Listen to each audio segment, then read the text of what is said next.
Hello friends, मी तुमच्यासाठी आज घेऊन आले मुशीचा खिमा. ते पण आमच्या कोळी पद्धतीने कसं बनायचं, साध्या सोप्या पद्धतीने बनवलेली रेसिपी झटपट आहे. तसं काही तामझाम नाही. हे एक मुशी आणलेली आहे, स्वच्छ अशी साफ करून घेतलेली आहे आणि आपल्याला बॉईल 10 ते 15 मिनिटाची बॉईल करून घ्यायची आहे.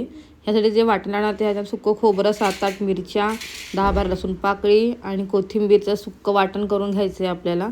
त्याच्यानंतर मग आपल्याला हे 2 कांदे घ्यायचे, ते बारीक चॉप करून घ्यायचे आहेत. मी हे डीमार्टवरनं आणलं होतं 399ला.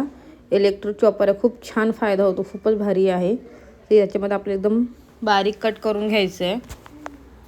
ब्लेड दिलेल्यावरती ठेवा झाकण, त्याच्यावरती हे झाकण ह्याच्यामध्ये चार्ज करायचं आहे.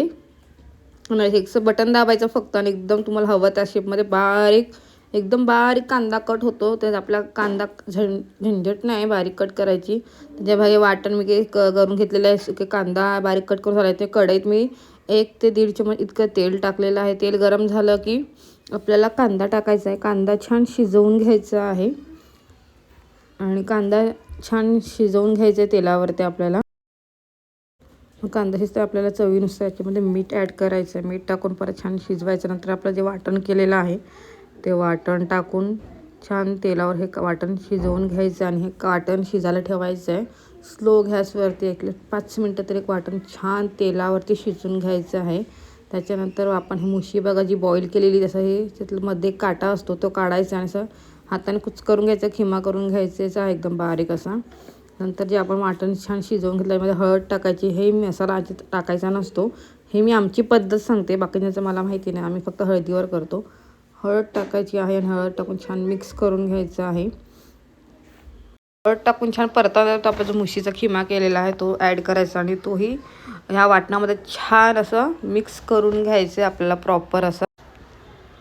खिमा छान मिक्स करून याच्यामध्ये मी 2 अंडी टाकलेले आहेत. हे अंडं हे ऑप्शनल आहे. तुम्ही अंडं जर तुम्हाला नाही आवडत असेल किंवा खायचं नसेल तर तुम्ही अंडं स्किप केलं तरी चालतं. आणि ह्याच्यामध्ये हे आंबोशीचं पाणी आहे.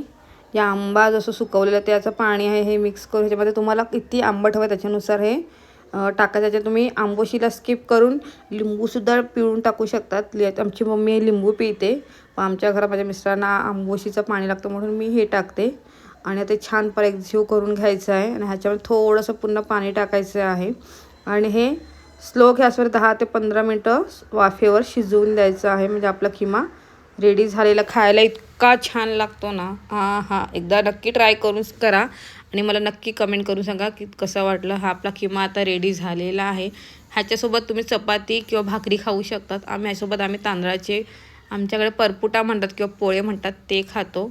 तर रेसिपी आवडल्यास नक्कीच कमेंट शेअर करा. चला तर भेटूया नेक्स्ट व्लॉगमध्ये. Bye bye, take care.